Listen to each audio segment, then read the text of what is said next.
I wan quick come explain wetin dey happen for Nepal, and I will use very dark man video to explain this thing to you so that you go understand well. Watch very dark man video when they talk about Nepal.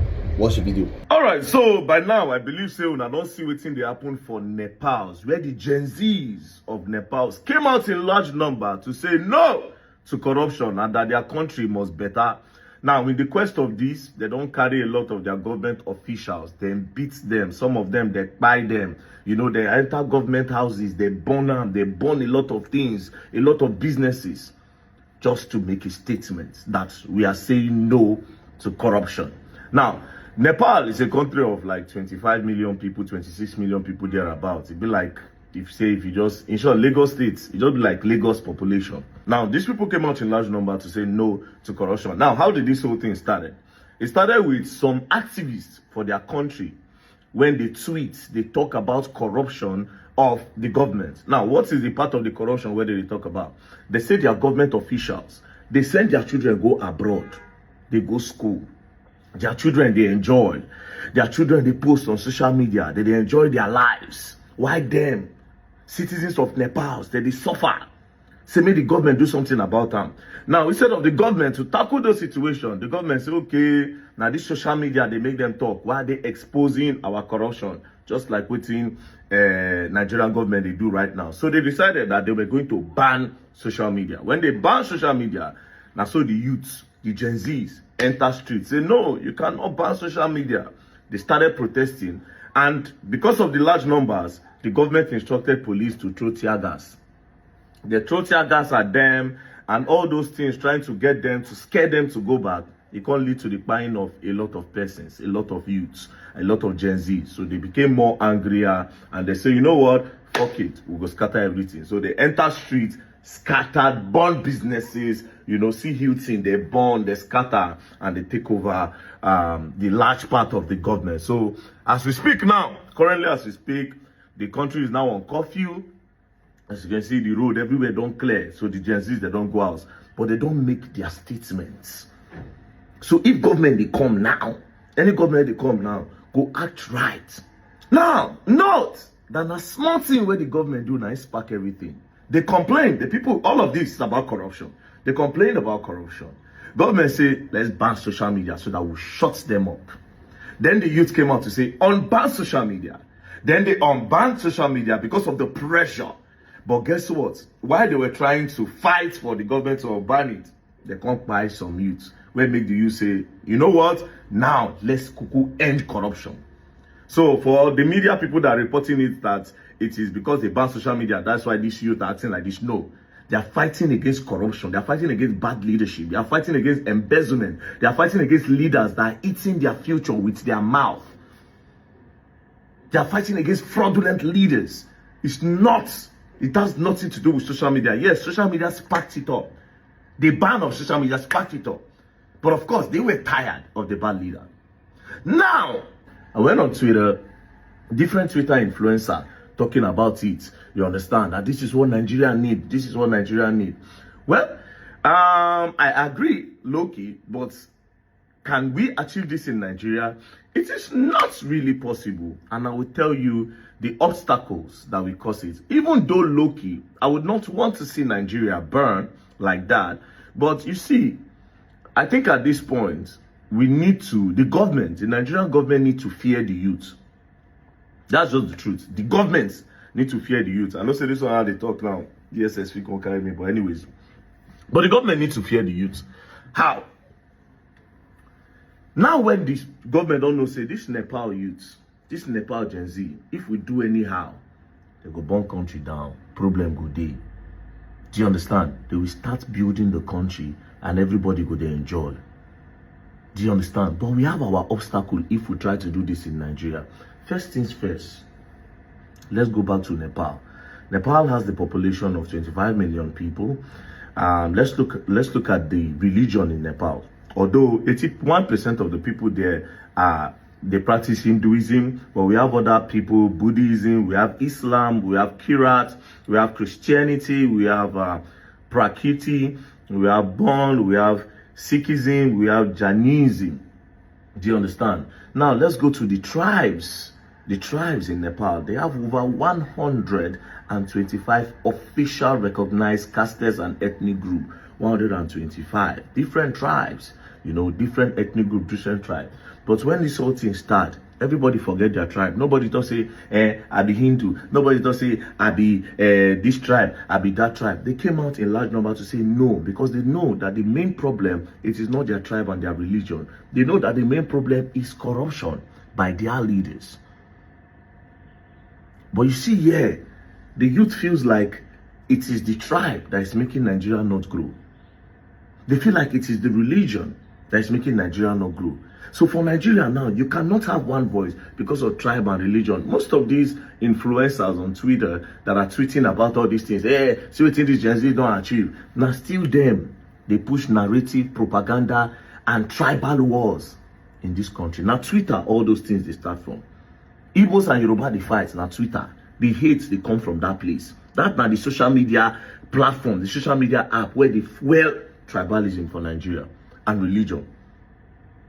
An average Yoruba man does not want an Igbo man to thrive. An average Igbo man does not want a Yoruba man to thrive. An average Hausa man does not want an Onyibo to move. Same goes, now so it just be for all of them. These are our major tribes in Nigeria. Do you understand? That is one of our big problems. If you want Nigeria to be great, all of now on they tweet this thing about Nepals. You start by preaching. Tell yourself today, sit down in the group, swear an oath that you will never push a war on tribalism. You will never use your Twitter app to talk about religion. You will always use your app and you will always use your platform to preach togetherness and love. The day you people start doing that, then our problem, we don't beat our problem. We don't do 70% already. And we are now ripe to achieve. The government can only fail us when we have one voice. When we cannot be distracted by tribalism and religion. That's when Nigerian government will say, okay, yes, these people are now in uniform, we need to work. But guess what? All these Twitter people and most of the influencers you see in Nigeria, when this whole thing sets now, I swear to God who made me, you go see all of them. They'll carry money, give all of them. They get groups. They'll just go to their groups, they'll start the tribalism war. That's what these people do. That's what these people do. As for me, I like what Nepals have achieved. The youth of Nepal, I like what they have achieved. But again, now all those things where they don't born and all that, yes, they've made the statement. It will take them time to rebuild. Now, if we go do that kind of thing for Nigeria, it's not go funny. I know one see that one for Nigeria. Do you understand? You cannot talk this one before they arrest me. And if they arrest me now, this same youth could come still they laugh. They'll still come out and laugh. And I would not want to be arrested when the message had not spread. What is the point of being arrested? If we want to sacrifice our freedom, we should sacrifice it for youths where they don't get the understanding. Say, bro, I am Igbo, you are Yoruba, but I love you. I am Igbo, you are Hausa, but I love you.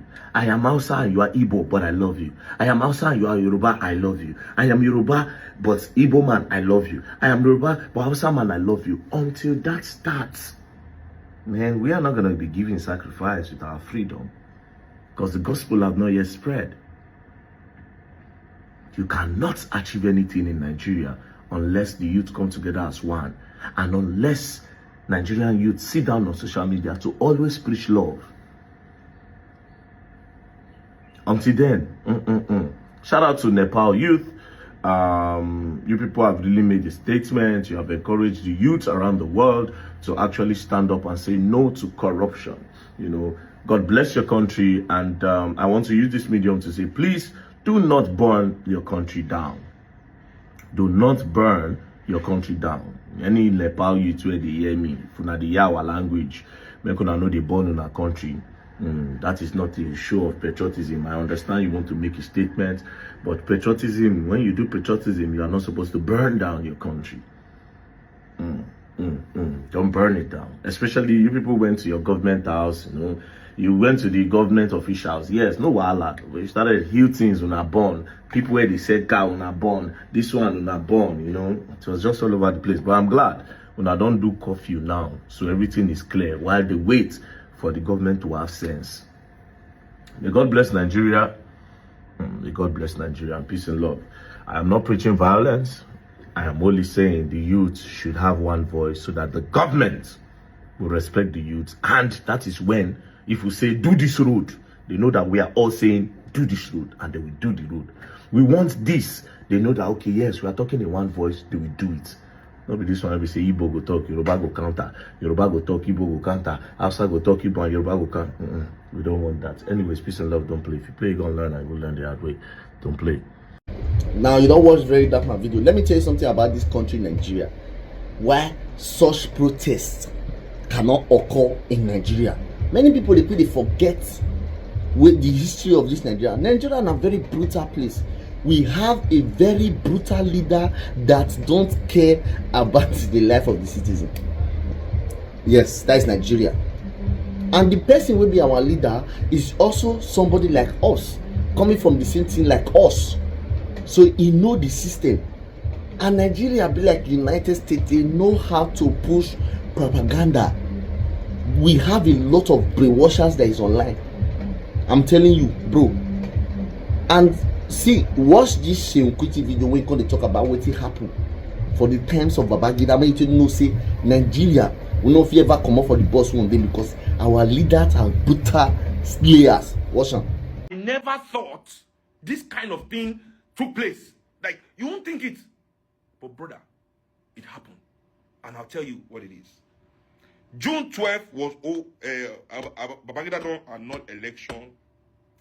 Now, you have to understand the immediate impact of that annulment. If you are not born then, if you are not alive in 93, 92, 1990, 91, 92, 93, 94 in Nigeria, you can't understand this thing. The impact of it, the life, the ferociousness of the people's anger against the military. I therefore Maryland where police opened fire directly into a crowd of protesting students. These military men directly into the crowd, see dead body everywhere. June 12th, struggle. Bro. Babangida had to relinquish power. How did he do it? Through Obasanjo. You know, these military men, you must understand them. To understand Nigeria, we have a reckoning with our military. That's why when all these military boys come outside and they are talking rubbish, I can't hear it. No, boss, man, shut the fuck up. You don't join, go die as you when you join military. The point of joining is that you want to die for your nation. Time to do the job. You are complaining. Hey, shut the fuck up.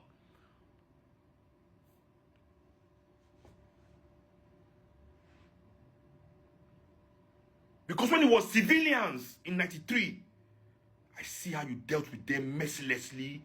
All of you openly. When it's civilians, I don't see you complaining at all. When we went to OD to commit genocide, I didn't see you complain. No military man came outside to say, oh, well, we felt bad that we are killing innocent civilians. When you went to Zaki Biam, I don't hear you people come out and tell us that you're feeling bad for killing innocent people. But once the people are shooting back, you are now dying. All of them will come turn philosopher. Hey, we don't have this. This nigga, shut the fuck up. Shut the fuck up, bro. And the stupid Nigerians, especially the obedience, they will now come and say, Sheon Kuti hate military. Me, I've done this. See, when you talk rubbish in my page, I Google you, I see what you post. 85%, I've not done the maths. But in my raw calculation, at least 85% of people coming to my page to talk rubbish are obedient. So I know we are at war. Fuck you. Who K Pompey they tell shut up for in life? Are you talking to me? Could it daffy fight that K Pompey? Get the fuck out of my life. Get the fuck out of my life. Could it daffy fight that? Anyway. Me, I know we are at war, obedience. Let's go. Kò ní ràgàbòdìyàn fún yín. You think me I'm one of these your 4K celebrities that are afraid of you? Fuck you, niggas. Where is the other one? Logos to Rema. Get out from my life. They'll call my life because their principal, Peter Obi, doesn't give them knowledge. All of them will come to my life to be getting knowledge. They will call them. What are they doing here? These bastard obedience. What are they doing here? Fuck out of my life. Now you don't see that video. That's to tell you that we Nigeria are never going to come out from this thing, this stress we will face. First of all, they go use hunger. And Nigeria people, you see, they don't feel. Some people for this Nigeria cannot do away without hungry. Yes, you guys, Nigeria they are not ready to go hungry to achieve what they want to achieve. I'll still remind you, in the time of Biafra war, you know what they think win Biafra. You not remember what they think win defeat Biafra. They defeated Biafra because of hungry. As they break that river Niger, it was impossible for food to they go meet those Biafra, and they were hungry. They couldn't fight. So that thing when you want to do so, there's a reason why the president of our country was made the head of armed forces of Nigeria, like the the head of the military.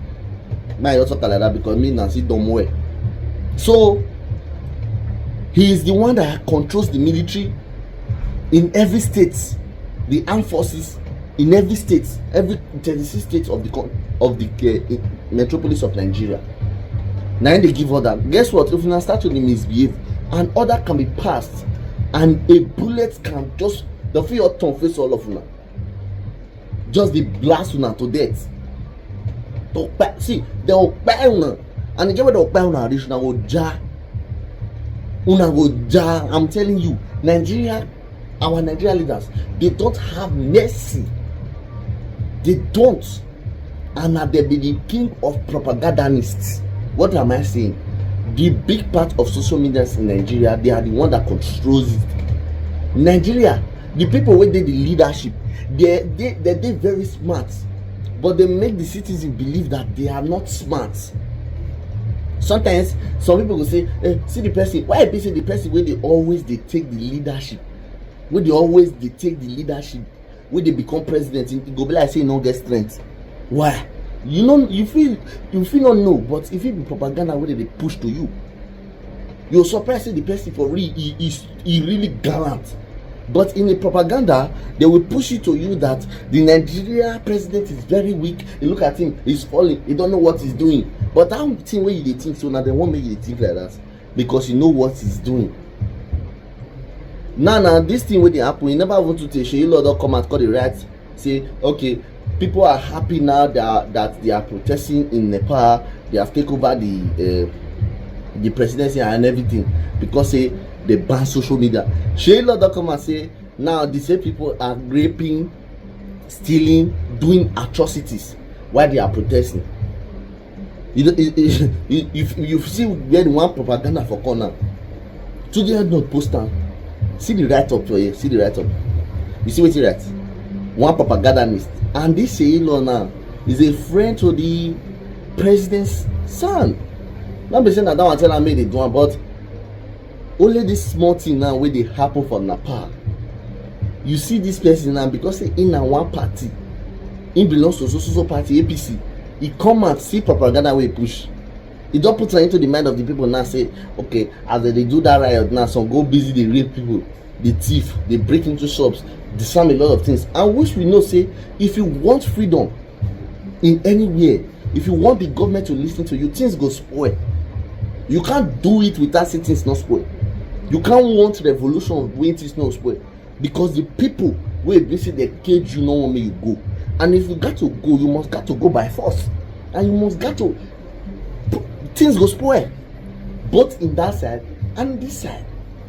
But no, I felt I can say the biggest social media platform in Nigeria, now the government dey in charge, and once you want start to think one kind, they'll carry another propaganda. Just imagine what Sheyi Lord post now. Just imagine this Nigeria country. It don't sakawa. Find your way, find your personal way. The rest, leave am, you just sack our